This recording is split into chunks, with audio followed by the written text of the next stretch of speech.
All right, so we're going to talk a little bit about video games in a minute, but before we get into that, let's chat a bit about the prequels because, truth be told, I don't know many people. Well, I could just stop it there. I don't know many people. Now, I don't know many people in general who actually like the sequel, the new trilogy. I don't think. You said prequels. No, not the prequels. Excuse me. New trilogy. Wow, I'm off today. Anyway, we talked about the prequels, new trilogy. I don't know anybody personally who actually likes the new trilogy. I have talked to a lot of people about it, and pretty much the consensus is Disney really dropped the ball. It has nothing to do with the content of them, but everything to do with the absolute incohesiveness of them. Yeah. So I actually do have a couple friends that like the sequel trilogy, and honestly, I kind of feel that they are justified for their reasoning. Okay. I mean, anyone can like anything. I am interested to see why. I always like to ask that, but I'm not going to say that they can't. Like, I'm not one of those people who's like, "What do you mean it's unable to be watched?" Like, no, dude. I mean, you can like anything you want, and especially in a vacuum. I mean, like, without any of the context or behind the scenes or pre-existing interest in the series, like, dude, I mean, they're passable if you exist in a vacuum. But what are their interests? So here's the dilemma, and here's where I feel, and I'm gonna get a lot of hate. We're gonna get letters for this. So, the same kind of people that like the new trilogy are the same kind of people that like Marvel movies. Which Marvel movies? Yes. I do have to ask. All of them. I have not liked a single Marvel movie, like for the MCU, because the Spider-Verse thing's totally separate, absolutely goated, they're amazing. But not including the Spider-Verse movies. I have not actually sat down like, wow, that was such a good movie since Iron Man 2. Wow. I'm not going to lie. As a little child, I've always loved robots and suits, and you know what, I have a problem. The point is, Iron Man infatuated me. And Iron Man infatuated me as a child, and I was never too big into stuff like Thor or whatnot, but Captain America was cool. So I did end up liking Marvel very much. And personally, I thought that Infinity War was a pretty fun romp. Big spectacle, sure, but I enjoyed a lot of it. That said, therein lies the problem, though. Yeah. An enjoyable movie does not mean it's a good movie unless the only reason why you wanted to watch the movie was because it was enjoyable.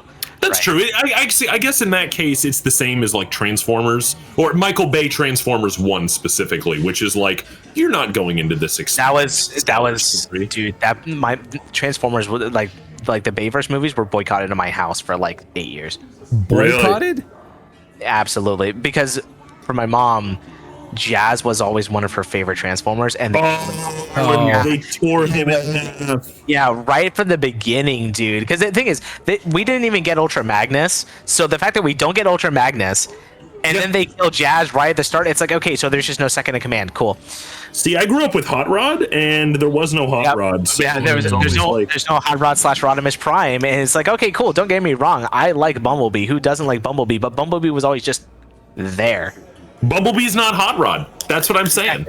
Valid. Anyway, so point is this, right? Yeah.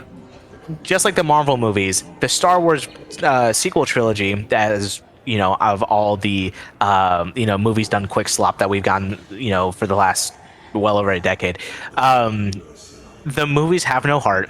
They play on nostalgia. They play on hoping that you're not going to overanalyze the movie or that you're not going to actually look at it other than just for the first time that you've watched the movie. So it makes it so that it's the way that I like to view it, especially The Force Awakens specifically, is that it's just weaponized nostalgia. That's all it is. Yeah, I can see that. It's just weaponized nostalgia. Like The Force Awakens especially, right? It's a 1-to-1 cut of A New Hope. It's the same movie.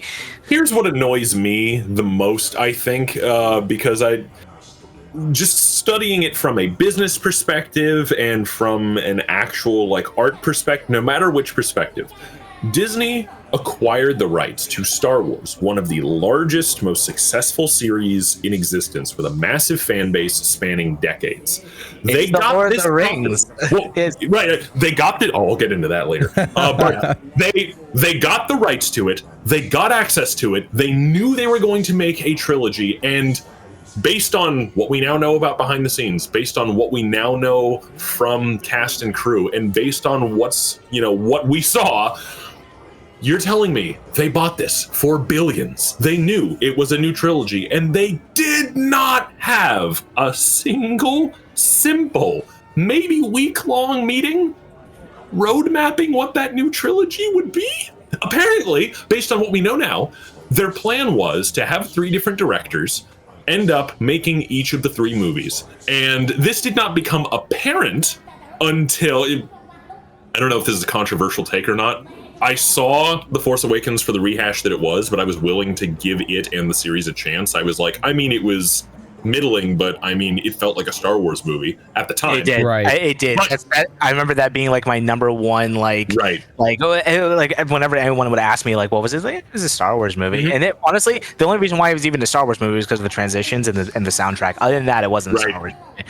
Also, I did like their use of practical effects. Credit where credit is due. And John Williams did not disappoint. But anyway, that said, all of that, you're telling me that a $1 billion trilogy that you knew you were making, and you knew what the 3 directors were going to be, you knew who they were, you did not sit them down in a room once and go, hey, go ahead and roadmap what your story arc for these characters that you're all going to be handing off is. And that was not more apparent than with The Last Jedi, where quite literally he threw away almost every plot. I'm not even a big fan of J.J. Abrams. I don't like Into Darkness, Star Trek Into Darkness, which was more of Kurtzman's fault than J.J.'s, to be completely honest. But I'm not the biggest fan of his, but he did at least leave a lot of plot threads that were interesting. Who is this Snoke guy? How exactly did Kylo Ren get his powers? What are the Knights of Ren? What's going on here? Who is this Phasma person, which got answered in a book and apparently was pretty interesting.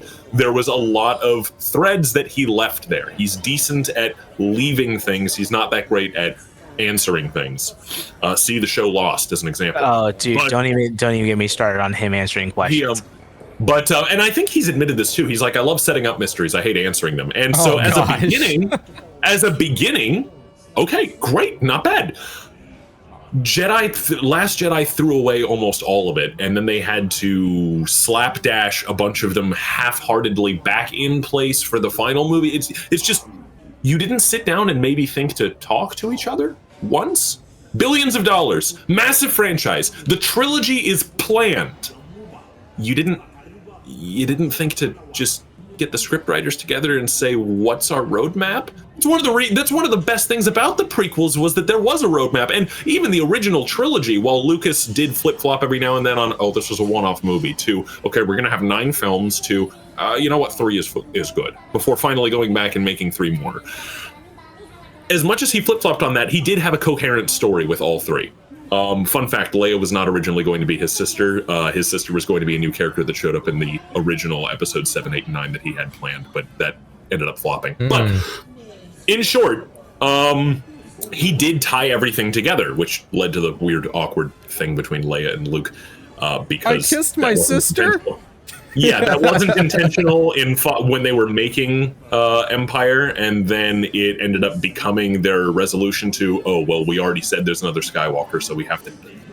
I'm getting off track. The point is... Sorry, I gotta interject with that one. I love the line, though. It's like, you know, he says there's another. You're my sister, and she's like, I know. I think I've always known. It's like, you knew when you kissed him? Yeah, oh gosh. Yeah, see, that just makes it worse. But in short... No, go ahead, go. Trying to shove that in aside, that the original trilogy had a solid beginning, middle, and end arc, and everything felt like it was tied up nicely. The prequels had a solid arc that went through, and it was more planned, and it shows. Billions of dollars, hundreds of thousands of different resources at your disposal. hundreds of writers ready to go, 3 chosen directors who agreed, and you didn't sit down and roadmap this? Yeah. That is writing 101. Writing 101! You have made movies for nearly 100 years at this point, and you didn't do roadmapping? No, see, but the problem is, again, hiring practices, but also, it's not just... I don't want to get into, at least too far into, at least for me personally, the behind the scenes element of the of the sequel trilogy, just because we could go on about that for like days, right? But judging it based off the merit of what was written and what was shown to us, it's still terrible, right? Yeah. My picture perfect example. Now keep in mind, not necessarily a hot take, but a take that people don't like, is that Ray sucks.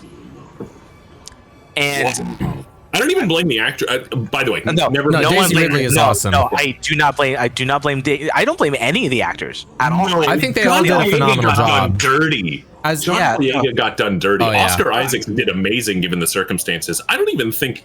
I honestly think that Daisy Ridley did a good job with the terrible. No, she did. No, exactly. No. Don't get me wrong. I love Daisy. And Adam Driver as Kylo Ren was a phenomenal role. Yeah, absolutely. He did so good. An angsty, whiny Skywalker. Who would they? Who would have thought? Yeah. One of the only things they did. Right. Well, okay, but here's my thing, though. Right? Here's my thing. Mm-hmm. Ray sucks not because of Daisy. Daisy did great. I'm talking about just writing. Okay. Yes. Iron, you might not really, because you obviously you wouldn't know this, but like with me, writing is one of my biggest like autistic passions, right? So like world building and creating an actual world and maintaining it is kind of my thing.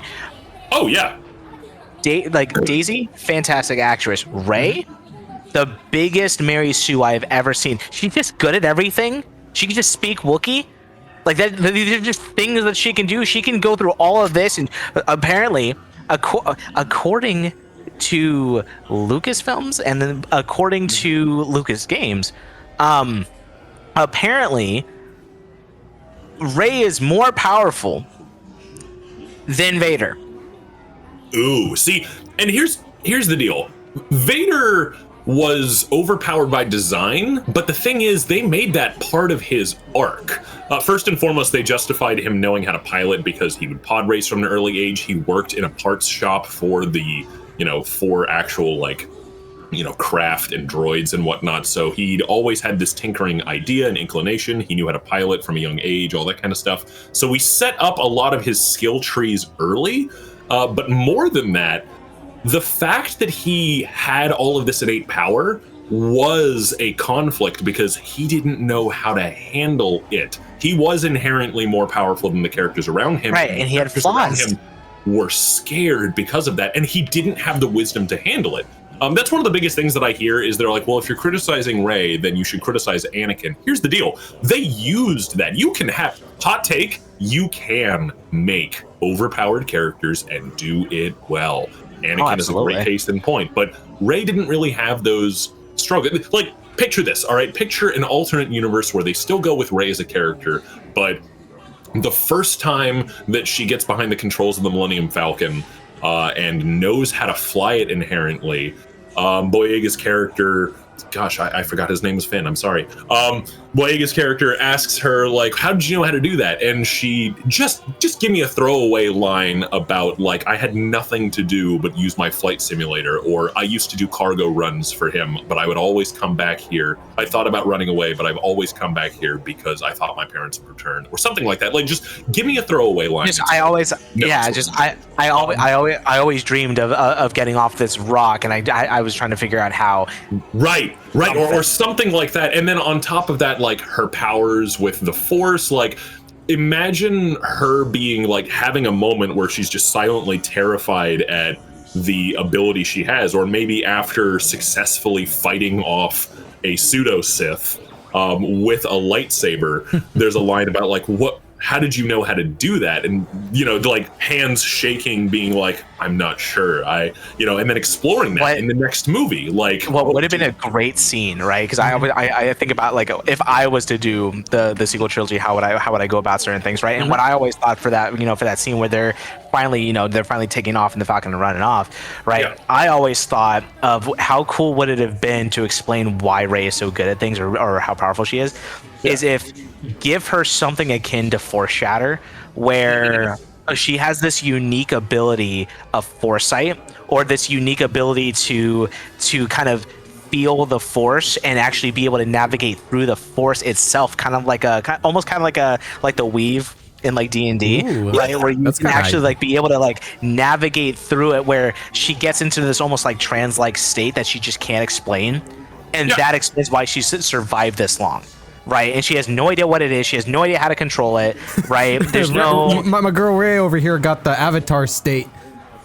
Right, I was serious though, but give her something, because that would also help explain how she can be so naturally good at other things without making so that way. She's just good because she's good, right? Because it explains, especially when you use the Force. The Force has always been wielded as almost like a cudgel of story writing. It's almost the biggest contrivance ever, right? That's not how the Force works. right, but like, until it is, but like at least give something to it to give it some sort of credibility, and then give her flaws in other ways. Like, for example, she's not the most intelligent person in the world. Her detective skills suck, right? Like her skills of deduction are terrible, right? And that's okay.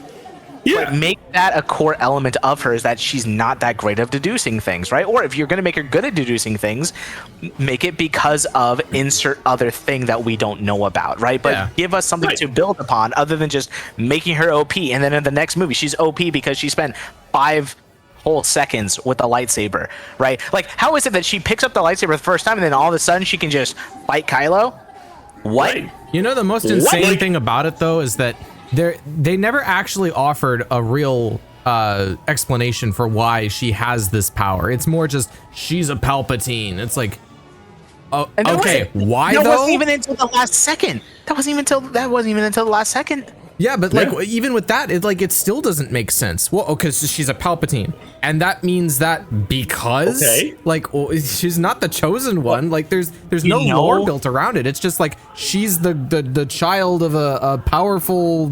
Well, who cares? Like, are we practicing space eugenics now? Bloodlines matter as like an inherent level of skill. Space eugenics, I like that. My thing is, give us something, because like this was actually a main focal point during the Phantom Menace and what was going on between Phantom Menace and Attack of the Clones, but also lore-wise with who Count Dooku even really is and why him and Qui-Gon were a thing in the first place. There's a bunch of stuff, holocrons that you can get into, or you can use some sort of Jedi some Jedi maps. There's the part of the big deal about Order 66 in the first place was because they wanted the Sidious wanted to get his hands on a Jedi artifact that was essentially a map of all the Force-sensitive children in the galaxy. Ooh. Right? And what they could have done is, during the temple raid, they could have given us a scene right at the start. Just start the movie off with this cold open, just straight up, just be like, have you found the holocron? No, we haven't found it. All this other stuff with Kylo, right? And what they could have given us is that BB-8, one of the things that that was going on with him is that he had that information when it came to Luke. And Luke had the information of Force-sensitive children. The whole sacred text thing, right? There could have been so many ways. Exactly. They could have made so many different things about why Rey was actually kind of an important character, right? Instead, they decided to go with the, you're nothing. Your parents were junk traded, blah, blah, blah, blah, blah. And it's like, come on, dude. That not only is that lazy, but that's stupid, right? Right. Because it makes me not want to like Rey. It makes me not want to root for Rey, right? But if you give me some sort of like Cal Kestis type of storyline where, because you could do this with a lot of different main characters and not have it be all that bad, where a lot of these new protagonists that you get for these new original stories is that they are the survivors of Order 66, or alternatively, they are Force-sensitive children that were foretold at some point but never got found. Ooh. So it gives you repeated storytelling ability of all of these characters, and you could then make your Star Wars cinematic universe or whatever, where you have all of these characters that can tie in together, where you can have Ahsoka and Cal, for example, right, being able to teach, say, like Grogu, right? You could have all these things all at once if you just would have opened with something that was somewhat coherent. Right. Yes, and that all goes back to what we were saying earlier, which is to say you can write almost any major story beat, but you have to do it competently. And of course, that's like, just the food, the person who's eating food trying to tell the chef what to do, right? Like, oh, well, just write competently. I know that's not easy. But you're a multi-billion-dollar corporation with multiple awards under your belt. You cannot reasonably convince me that you didn't have a single person capable of, that you didn't have a team capable of sitting down, looking through this and realizing, okay, that this works, this doesn't. You cannot tell me that you didn't have access to... I mean, they have Jon Favreau and Dave Filoni, right? They already have them there. Just get them to either, if they don't want to do it, get them to recommend someone who is on one of their writing teams, right? Maybe someone who did some of the Clone Wars stuff, like with their franchise. Can you imagine if we got a sequel trilogy about the whole thing, but with the big three? Oh, wow. You know what I mean? Or give me something where like the main bad guy is actually the Aboleth, right? Could you imagine how much better the world would be if we got literally any of that? Because it's not even like that was such a minor, only lore nerds thing. That was almost an entire season worth of content for the Clone Wars. Yeah. There's so many different things that you could have done with it. Or like, God forbid you listen to the fans and give us, like what is it, like the original Federation thing? What was it? What are you talking about? Making my brain. New Republic? The original one. No, it was literally called The New Republic. It's one of the things I like about The Mandalorian Season 1 and 2 is that they actually went ahead and re-canonized The New Republic. I mean, technically, yes, it's kind of mentioned in the New Galactic sequels, Republic. But then it gets obliterated immediately. But The New Republic was a very good faction, and they brought back the Imperial Remnants, which, if I recall correctly, in the expanded universe would later go on to become the Second Imperium, which was smaller, but whatever. At least they tried to play with and recanonize a bunch of the stuff. I'm not one of those people who thinks that Filoni and Favreau can do no wrong. I certainly believe that they have their own missteps, but by and large, they were a better choice than what we got. Yeah, like my thing is like, give us like some like Darth Revan era Old Republic stuff. You know what I mean? Like something. They could have literally just taken Knights of the Old Republic and just turned it into a movie series. No one would have complained. I think a bunch of fans were talking about that. I think a big part of where they fell flat, and you mentioned it a couple times, is the fact that they had, and I don't even think they ended up using all three directors. Didn't they do J.J. Abrams twice? He was the one to like recover. They did. Yeah.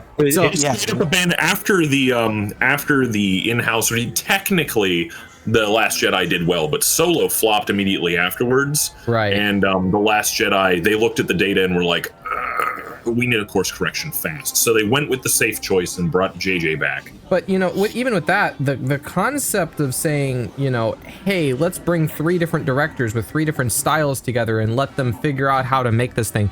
Even if they had that meeting for, coherency and to try to figure out where the direction of the films, it still would have been very iffy if they could have even pulled it off in a manner which was acceptable, mainly because when you're dealing with different directing styles, the movies are going to have completely different feels and flavors. And it's not like, oh, well, this trilogy was directed by this person and this trilogy was, it's like, no.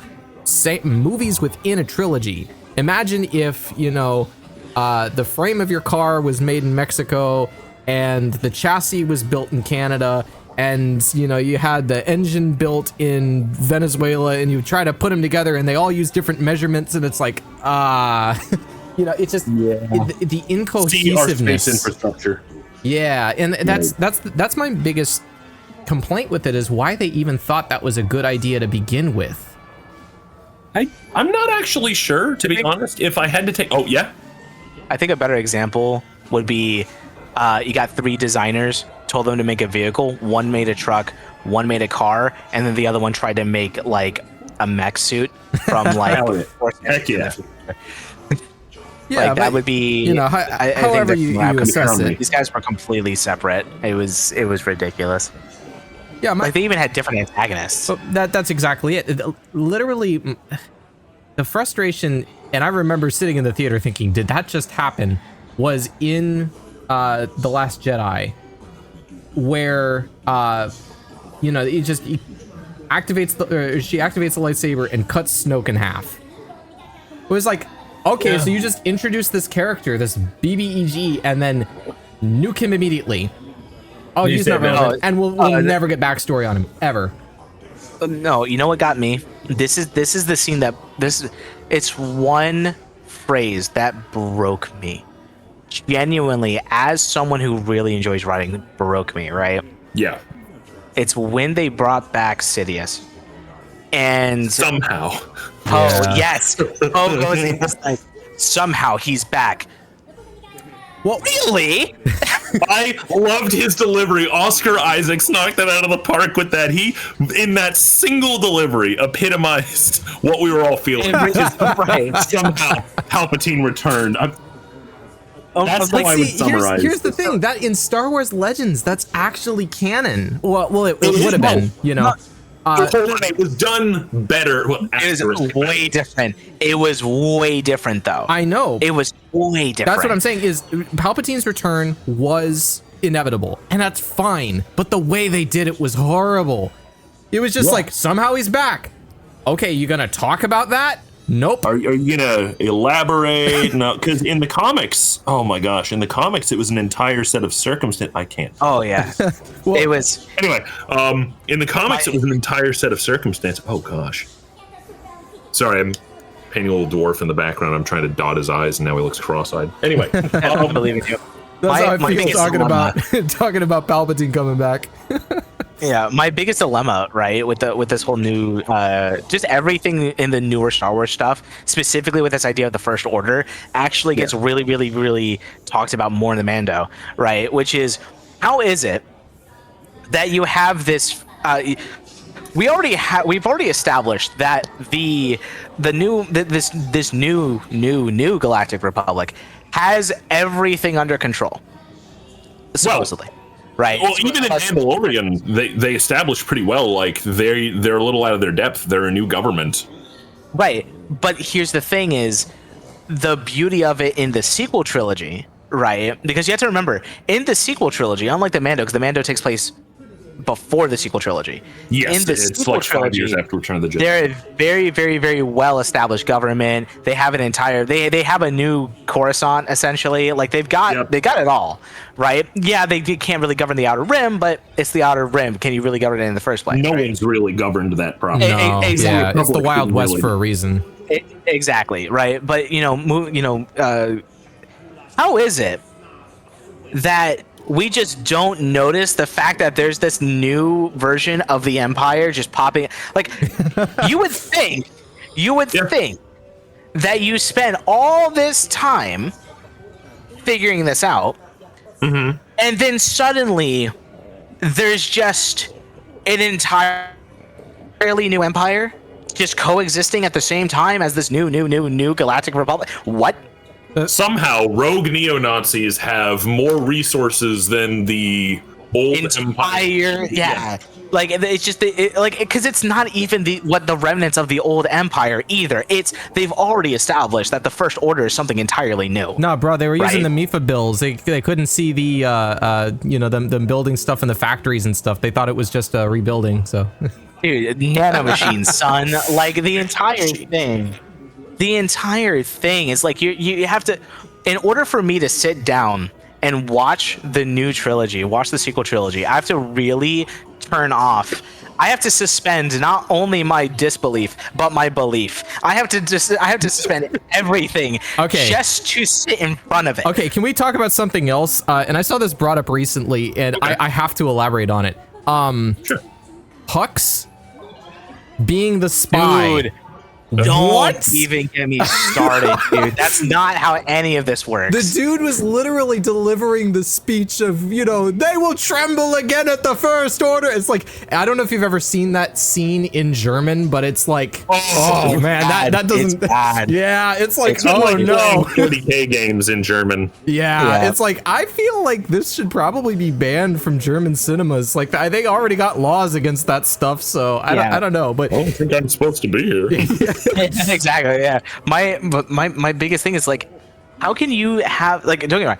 Hux being the spy, totally fine with if you write it well, which they didn't. No, they didn't. But another one of my biggest things, right, is like, Hux is set up to be the new Tarkin, and he's just not. no, not even close. He's just an angry old man. Well, young man. I was about to Yeah, say, dude's like in his 30s. Like, he comes off to me as like the goofy sidekick after the first movie, Yeah.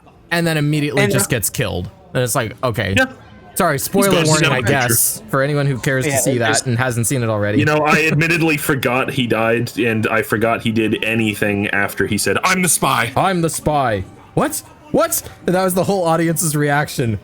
What? Yeah, I was gonna say that was a very coherent reaction from the casting crew. Again, I love the actors; they did a good job. Our frustration.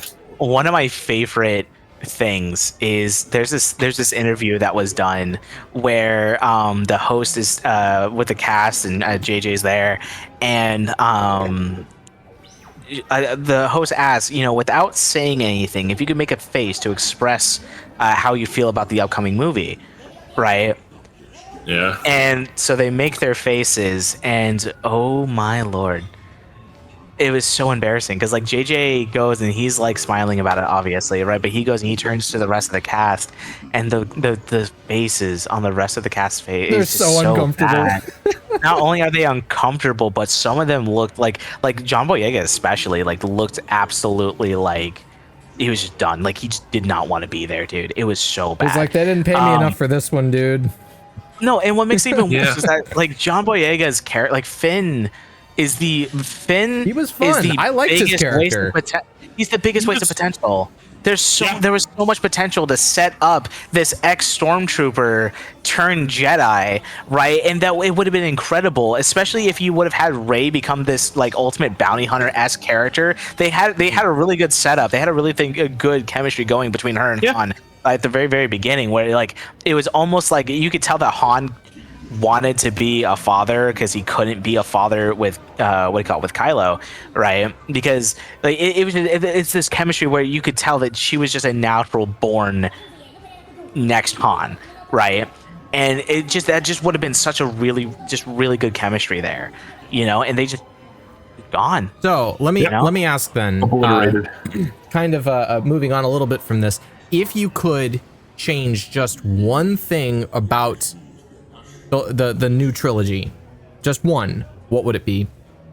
Define the scope of one, because It can be as big as like swapping a director or scrapping a movie entirely. You could literally just say like, just don't make them. But like it has to be okay, in just that one case- thing. My short answer is don't make them. My long answer is Filoni and Favreau writing the Yuzhen Vong invasion. Okay. Ooh, okay. Got a little flavor. I think if they were to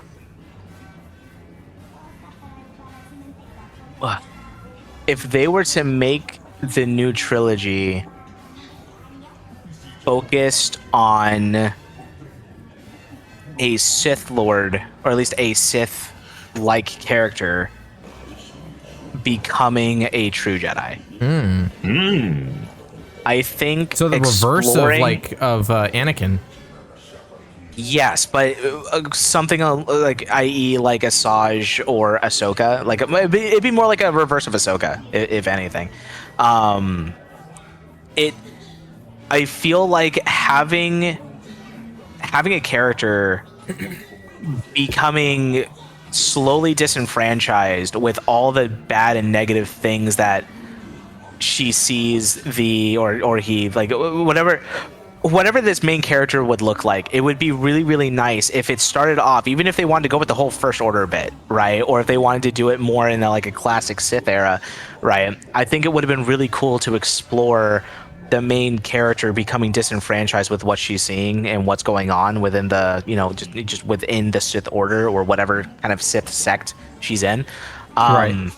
And giving her this newfound sense of purpose in righting the wrongs and what like almost like that collective guilt of just being guilty by association because she was involved in these Sith activities, and having that being the driving force and having that character be compelled to not only do better as a person but to right all the wrongs that is happening that she helped create.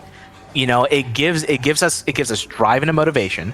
It gives us a likable character because now you want to see this character succeed, right? It gives the main character, heroic attributes and also an explanation / alibi as to why she's good with the Force or why she's good in combat. It gives her all these outs because she's been trained, she's disciplined, she knows how the Sith operate, the whole nine. And any sort of like contemporary characters that you could add into this new Merry Band troop or whatever, right? It gives this new band of misfits a reason to be cohesive, right? Because obviously if you're going to add another character, almost like a foil / rival character, that rival character would just be naturally a good guy, right? So having this new potentially this new Jedi, or this maybe even like let's say it's like an archaeologist who's just interested in like in old Jedi stuff, right? Giving them a reason to be almost like a guide character, almost like a cross between Yoda and Ben Kenobi for this new Sith. It gives so much room to explore a very basic story of bad guy turns into good guy, right? There's so much to kind of chew there with just changing the way that the main character goes about things, just kind of reversing the order a little bit. It just gives you everything that you need just right then and there. And you can have you can, if you wanted to include some sort of new diverse whatever you want, you could do that, because who cares? It's Space Wizard, right? But make this new character like maybe like a remnant of Dathomir or something like that. You make her a Night Sister, right? Or make it like if you wanted to add some sort of like whole anti-slavery message, make her like an escaped Twi'lek who went to the Sith Order to kill her slave masters, and then now she has to deal with the trauma or something like that. Sounds familiar. Exactly, right? I mean, there's so many things that you can add to that, right? So I just. Yeah, I just feel like that would have been a way better way of going about it. And the thing is, you could just make that now. I don't know. I don't think anyone's going to complain. You could just make that now. Disney, Alex gives you permission to steal his ideas. Just the one. Just that one. Right. No, and honestly, I think that would be pretty much similar. And I wouldn't go quite to that extent in diving that deep. But I think the biggest thing that they should have done with the new trilogy would have been stop the Skywalker saga. It doesn't need to continue being. Now, if you have people that are completely unrelated to the Skywalkers encountering the Skywalkers, that's fine, because it's still that universe. If you want to do that, whatever. But trying to continue it with a new cast that you're trying desperately to cram in there and make it the Skywalker theme, and then do it the way that they did it, just absolutely fell flat. It was never going to end well, especially when they started altering. I mean, maybe it's not an altering. It could have just been that's how it would have ended up anyway with Luke's character. He felt very just, grumpy and dismal. It wasn't Luke. It just wasn't Luke. It just wasn't like him anymore. It like, I can understand how they got from point A to point B, but he just didn't feel like the same character. He felt very, very loosely connected to it. I think it was kind of fun, I gotta say, in The Last Jedi. And then I think it happened again in Rise of Skywalker to see Yoda's puppet. I know you said you hate him, Alex, but at the end of the day, I thought it was kind of fun to go back to. I like Yoda in the movies. I don't like Yoda in the lore. Okay, fair.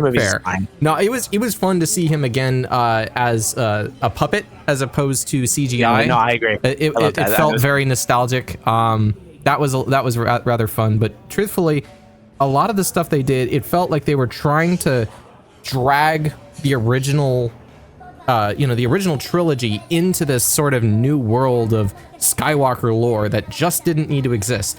If it had been about literally anything else, it probably would have done just fine. Look at Rogue One. That movie did amazing, and it's probably one of the best films to come from the Star Wars franchise in 20 years. I'll say this because this is I guess this is a little important to me for the lore junkies out there. Don't worry, I got you. One of the biggest slaps in the face is Kylo's character even existing.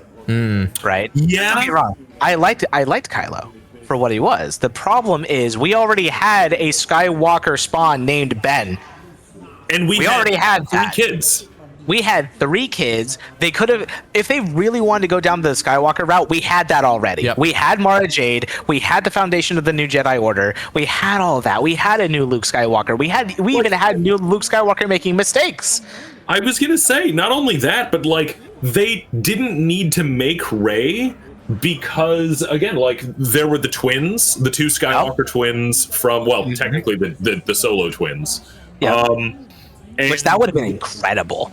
Yeah, they were both trying to become Jedi themselves, and later along when their little brother Anakin came along, despite his own overpoweredness, it was still like you've got that family aspect. You can still nostalgia bait the audience because it's Leia and Han's kids.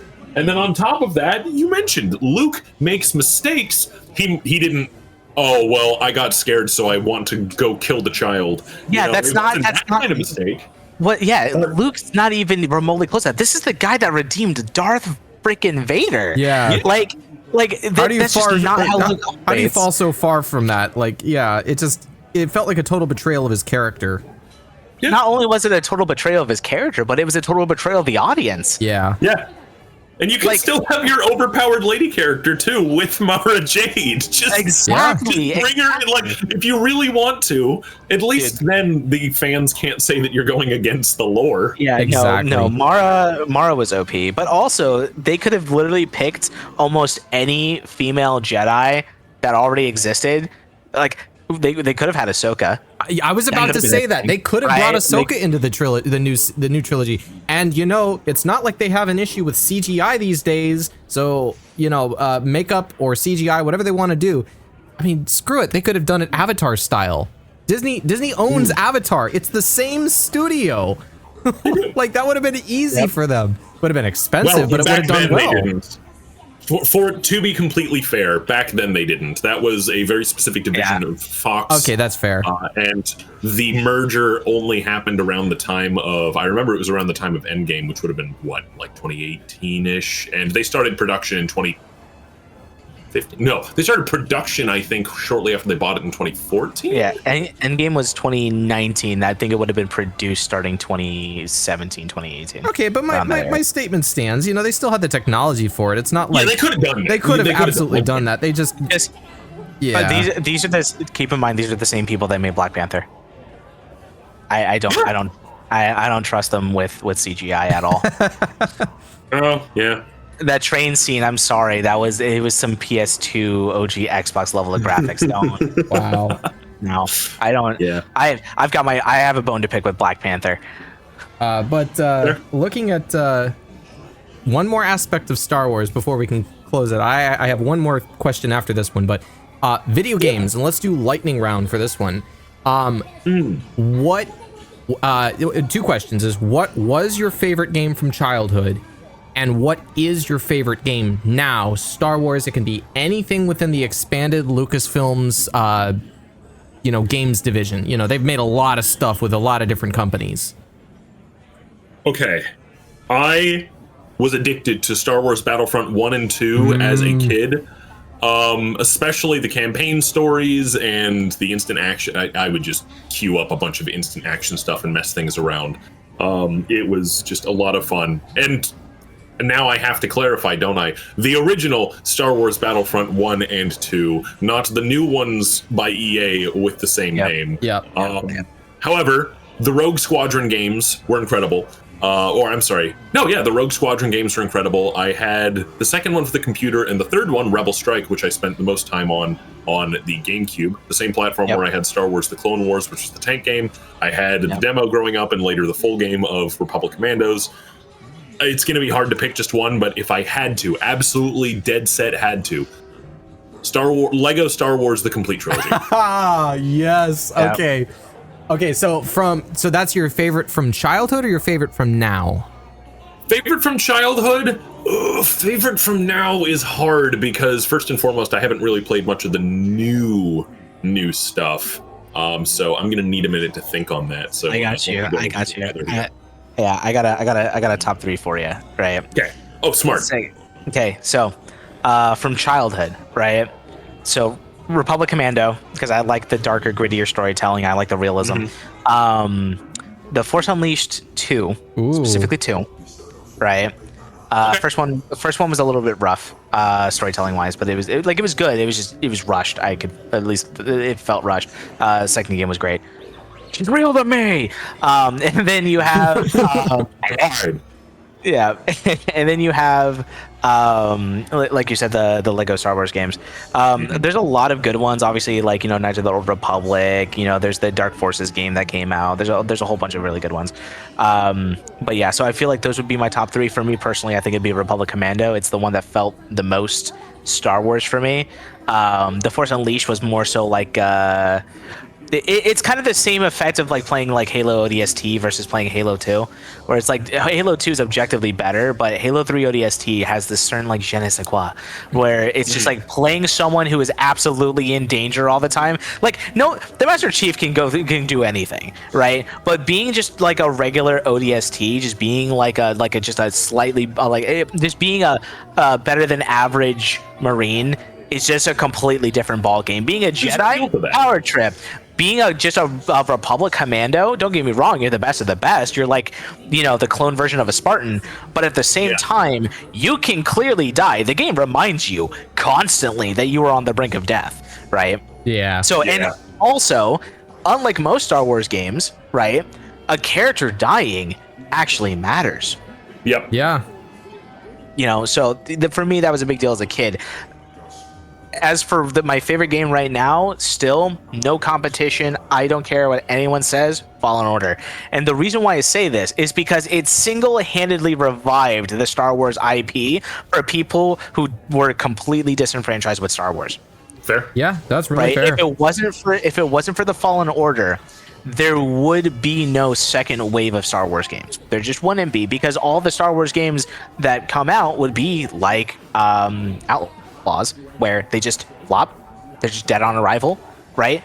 It's a matter of what's a good story. Cal Kestis being a survivor of Order 66, being a compelling character, having him actually have like a really, really good supporting cast of characters. The worlds, even though they're familiar, being able to be explored in a way that's cohesive, good, level design, fantastic. Everything about the game was great. You know, it was just a good game, and people were like, "Oh, it's it's just like Elden Ring, it's just like Dark Souls," which no, but like not even close. Not even close. It plays more like almost like an Uncharted. Yeah. If anything, like it felt really good. The exploration was fun. You know what? Everything about it was. You know good. what else it felt like was a bit like The Force Unleashed. To some extent, you know, the gameplay was like a mixture between like Force Unleashed and, like you mentioned, Uncharted or Assassin's Creed with all the parkour and everything. It honestly did really, really well for what it did. Before I give my favorites, Iron, did you come up with one from now, or what do you think? It doesn't have to be modern. It could just be anything, but you're like, I still go back and play this.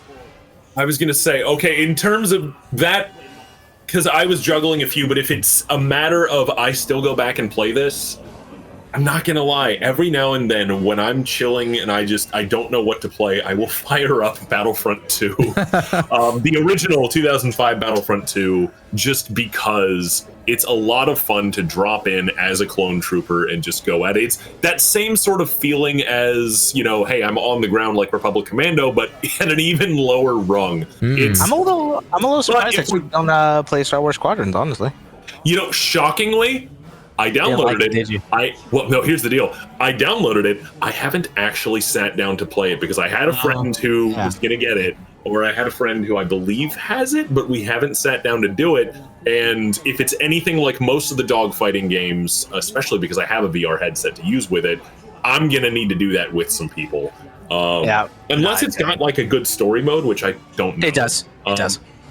Fair. In that case, I may have to soon because I got it, but I haven't played it enough to say that that's it.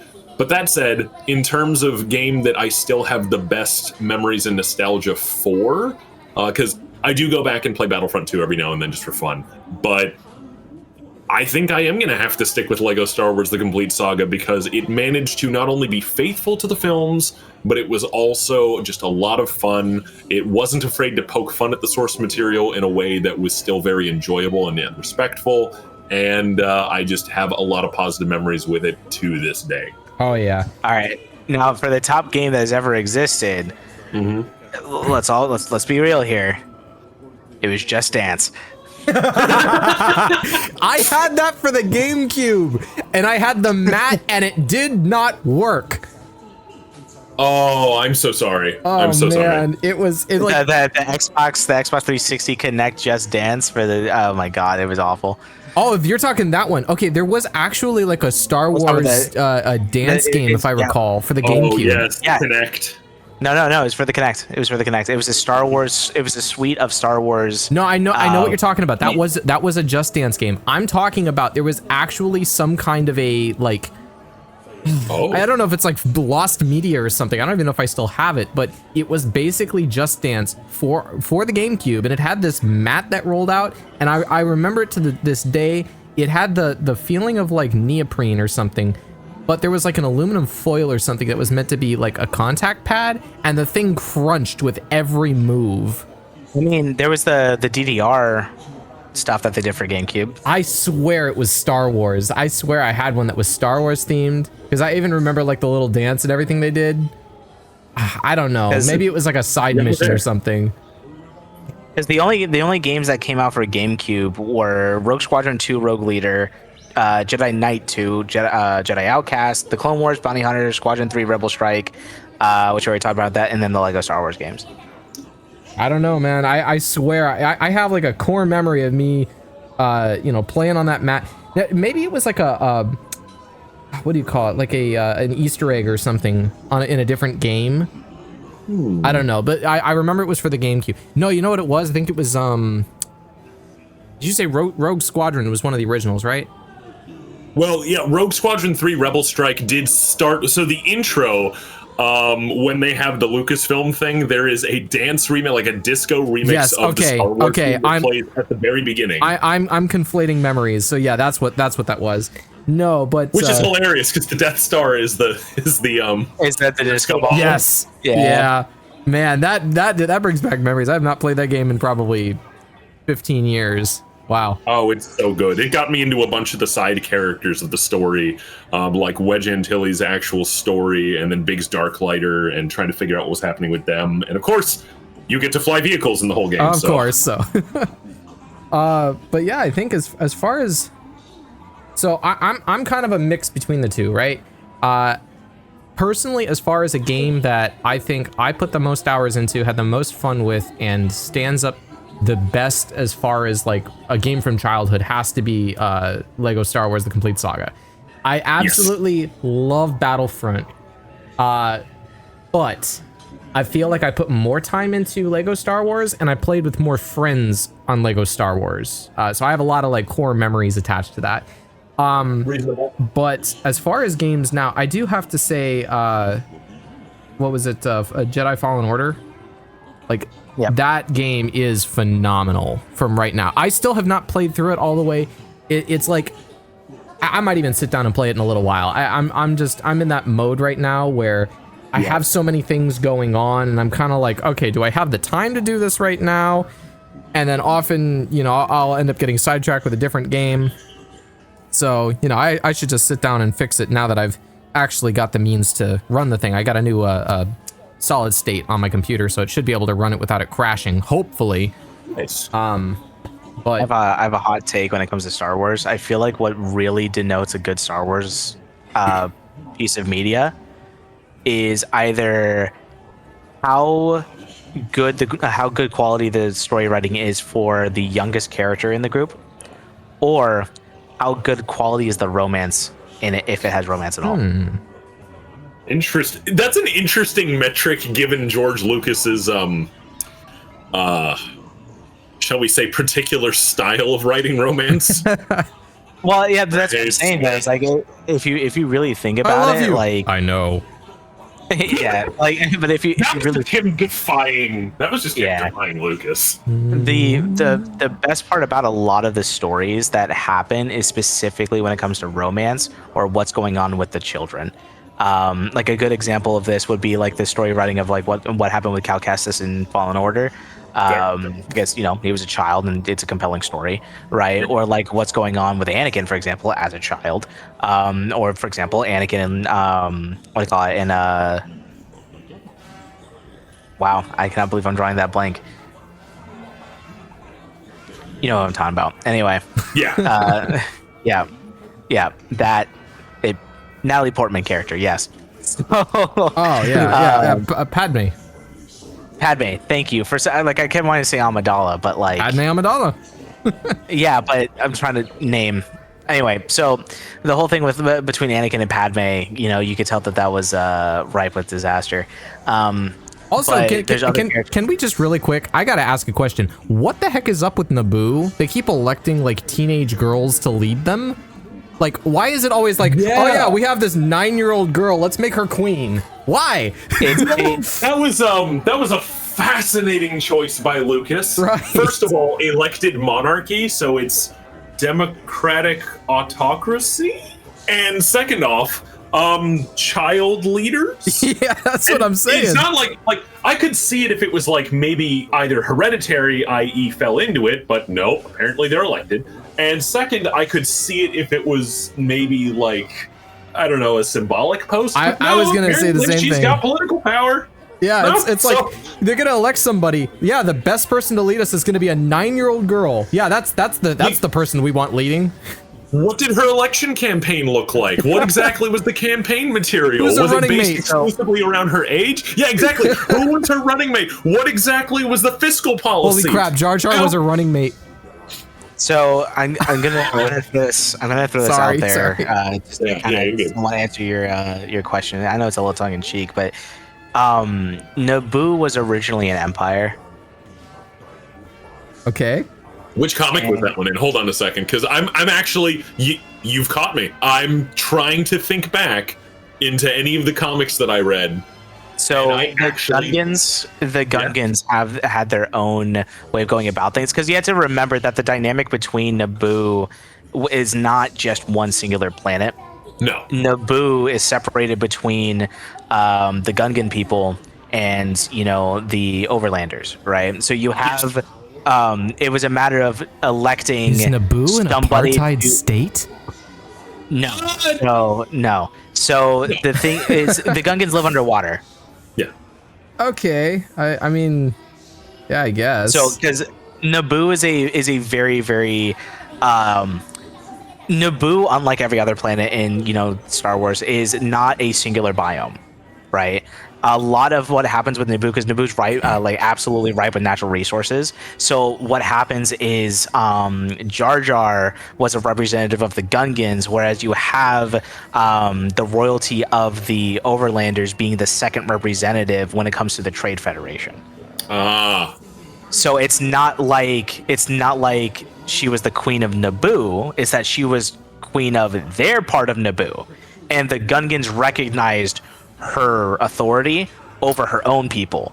So yeah, and so they were represented to they were elected to co-represent Naboo as a planet to the Galactic Senate, or to the Senate, for the Republic. So it's not like they elected. It's not like the Gungans elected some human 9-year-old. There's a lot more intuitive than that. It's actually not a system. Well, that much I understood, that they had separate political systems. I was more curious about your statement. Well, Naboo used to be an empire, because I actually do not recall that. I mean, I believe you. You got me there. He's calling you on your crap, Alex. No. I'm curious what that comes from, because I haven't consumed all Star Wars media. As big as a fan as I was, there's stuff I missed, and I'm curious where that was. So there's a bunch of ones that allude to old Naboo. It's along the same lines of what was going on with the Jawas and why the Jawas were the way that they are. Same. It's along those same. Different writers explored. Yeah, so they explored this is legend stuff for the most part. But they were I think this was around the same books that explored what happened after Padme, where her aunt or someone close to her, some other queen, ends up becoming queen of Naboo, the planet.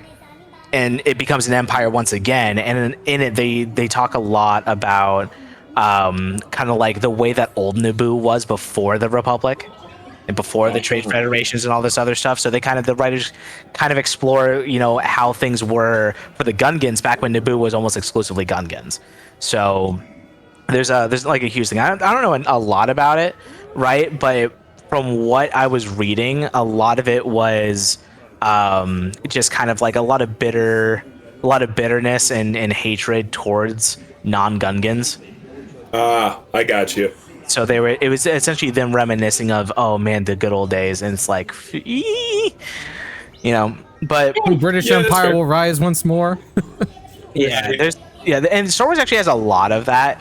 If anything, the characters I feel the worst for would be the Jawas. Mm-hmm. Like if you go down the rabbit hole of like what happened with the Jawas, it's very sad. It's very dark. Yeah. So I'm not. You're gonna love how. Huh? Oh, I was just gonna say I'm not familiar with what goes on with that, but we'll probably have to get into that in another episode, just because time constraints and whatnot.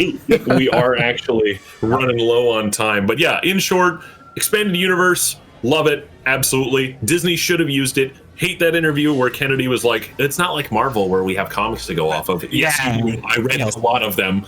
Yes, it was so bad. Oh my god, the zombies! Oh, the Star Wars version of zombies is so good. Oh yeah. I do have one more question for you guys to see just a quick idea. If you could make one new piece of Star Wars media right now with an unlimited budget, what would you make? Theme park. Okay. Huh? Star Wars theme park. Okay.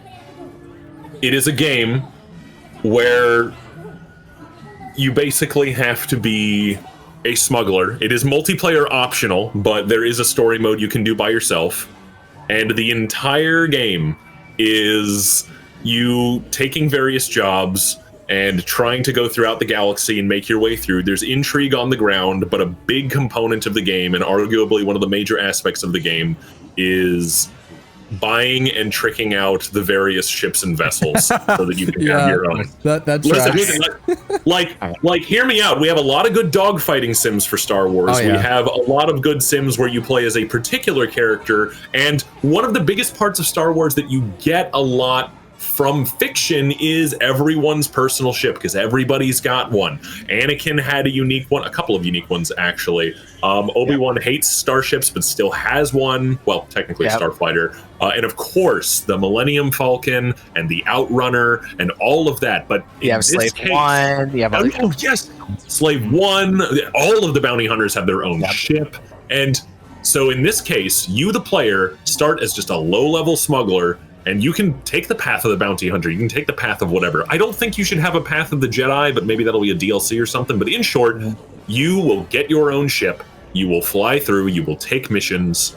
And that is what I would love to do. You can have a crew of up to 4 or 5 of your friends in multiplayer. But yeah, that would be what I would do. Take something like Star Citizen or Elite Dangerous and then combine the interesting aspects of an RPG, and you got my ideal Star Wars game. Disney, if you make that, I might buy it. Yeah, your own Kessel Run would be nice. All right. Ooh. So for me, the Kessel Run would be a mission. For me, it would also be a game. It would be like a Star Wars themed version of like Dishonored. Ooh. Having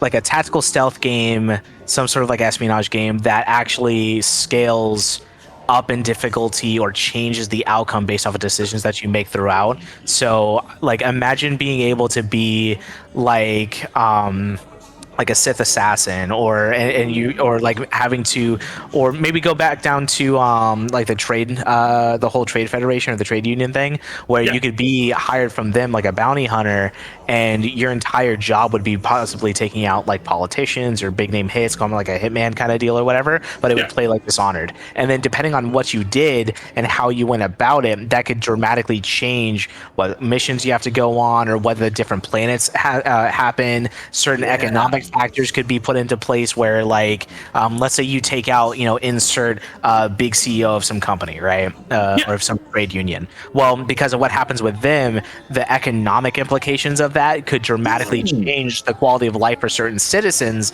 in other parts of other levels. And you'll, as you're going throughout levels, you can kind of hear maybe what's going on with like the citizenry, just some banter, maybe some like NPC dialogue or whatever. And because of that, certain trade goods that you have to purchase as the player become more or less expensive based off of the decisions that you as the player made.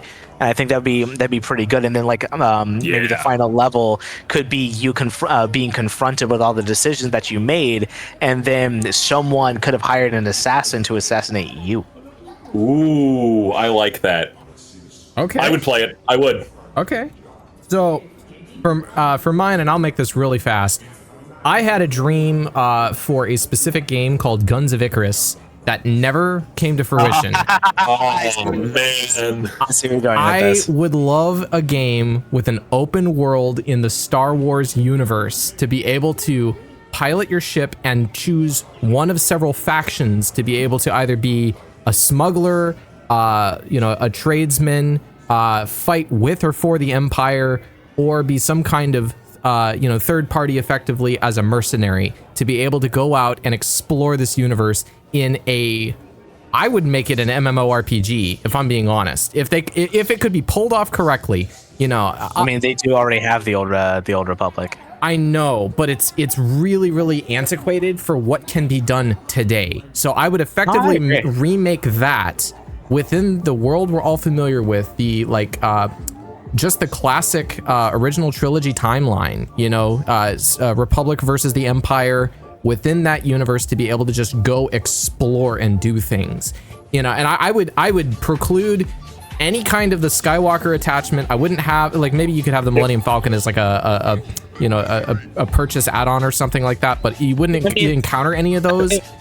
Falcon was just I know.